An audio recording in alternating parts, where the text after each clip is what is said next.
Growing up, as I did in rather Baptist mid-nowhere, I received a sort of wig, I guess one might say, understanding of American history, which left a lot of parts out, shall we say. In that understanding of history, the United States got started pretty much when Puritans landed in New England, and we were told that they came there for religious freedom, which is perhaps the truth, but certainly not the whole truth, and certainly not nothing but the truth, because, of course, although those guys wanted to be free from the established Church of England, they wanted to make everyone follow their own would-be establishment. And we were taught, of course, that in the United States there was separation of church and state. But what was very clear was that religion was a private matter. Beautiful, beautiful illustrations. A professor at the University of Washington. And the state was the most important thing. And so, keep your religious thoughts to yourself, and when the state knocks on your door and wants you to go off and fight for them somewhere or another, do it. But this little book is a reminder that there is more to the United States than New England, and that about the same time that the Whigs were setting up their government in New York and then Philadelphia and then Washington, or was it Philadelphia and then New York and then Washington, there were Russian folks entering the other end of what would become the United States. And they had a very different understanding of the world from the Puritans.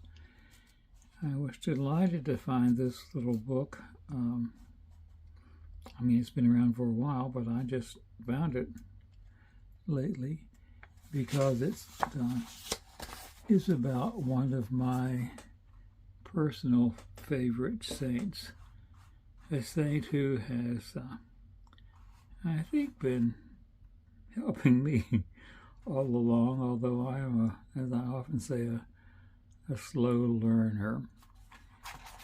And so I have gradually, and in my 93rd childhood, more or less, become once again or more aware of St. Herman's. I guess I first discovered him when I first discovered St. Herman's of Alaska Brotherhood, and there are many publications, some of which I've mentioned before, publications that have been very helpful to me and thousands of other people.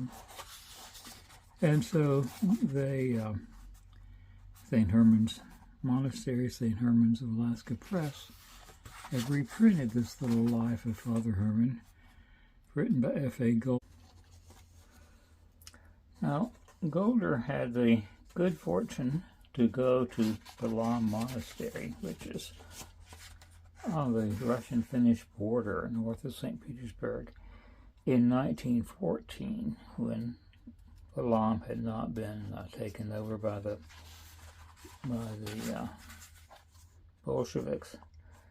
And he found there that the monks still venerated St. Herman, who, among other things, kept them in fish.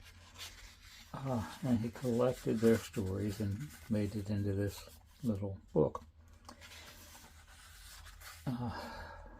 Herman had gone to the Aleutian Islands, to Alaska, in 1794, just as the folks in the United States were cranking up their sort of Whig anti-monarchical government. in New York, and Philadelphia, and Washington. And, it's not that far from say, Vladivostok to the Aleutian Islands, but first you got to go more than 11,000 kilometers from Volom to Vladivostok or whatever. And when Herman and the other monks who went with him, got to Alaska, they were not the first Russians there. There was a trading company, the Russian-American Trading Company, which was not kind to the inhabitants that they found there. But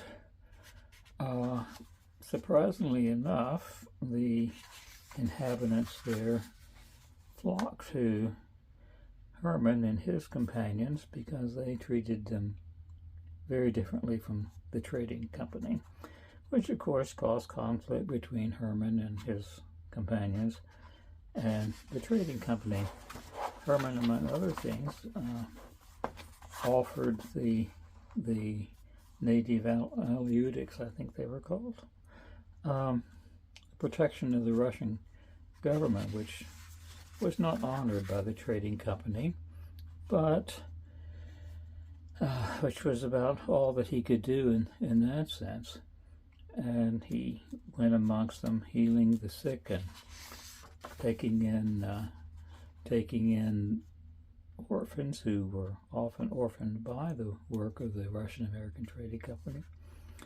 And it soon happened that almost all the natives with whom he came in contact were baptized and became Orthodox Christians, and their descendants remain Orthodox Christians to this day. Now, Herman was the only one who stayed there for a long time. He reposed in 1836. The weather was harsh. I guess no worse than northern Russia, but much worse than, say, the winters of New England. Several of his companions had perished in a shipwreck trying to get back to Russia to have a bishop ordained, consecrated for them. But he stayed to the end, and he prophesied in letters that there would be someday a monastery there. And in 1936 or 37, Father Garrison did go to Spruce Island and sort of reestablish a little chapel and shrine to St. Herman. And Father Herman of the Brotherhood would go to Spruce Island and meet Father Garrison and be inspired to continue the work and celebrate the work that Herman, the older Herman, had done. I love that there are all these miracles that are attested to by the people who knew Herman. One of the major differences between the religion introduced by the Puritans and the religion introduced by the Orthodox is that, well, miracles occurred during the Orthodox. Puritanism, then the great American religion in general, is such a heady, rational thing that there's not much room for faith. And it's kind of like, I forget what village it is that Jesus was going to, and he could not do much miracles there because no one had any faith. Miracles are kind of a cooperative activity, as we see, well, for instance, when the woman is healed from an issue of blood by touching Jesus' garment, and he says, "Your faith has made you whole." These folks kept the faith and continued to, even though they were, again, much persecuted by the later American missionaries in Russia, when the United States bought Alaska. Well, there's a lot of things that one could say about Herman, but I'm going to just hope that you will do a little search on the internet. There are videos, and maybe buy this little book. And my hope is that you might be as benefited through the prayers of St. Herman as I feel that I have been. It's interesting, you know, after discovering him through the St. Herman's Brotherhood, I find that now there is in a little town at the edge of nowhere in which I live, indeed a church dedicated to St. Herman of Alaska. And it is, as far as I can tell, by Sunday attendance, the largest church in mid-nowhere. It is a church where the spiritual development, shall we say, of people is encouraged. And that these days is rare. When mostly we are supposed to want to be servants of the trading companies of various sorts, shall we say. Let's see, let's go to the next map. The next map shows kind of where Spruce Island is in relation to Kodiak. Well, that's not beginning to be enough homage to Father Herman as might be appropriate, but it might be a little introduction to kind of his role in American Christianity, and it might encourage you to read more about him. And as always, I thank you for watching, and would love it if you would like or subscribe or share or comment or any of those things. And again, I hope that the prayers of St. Herman are as beneficial to you as they have been to me.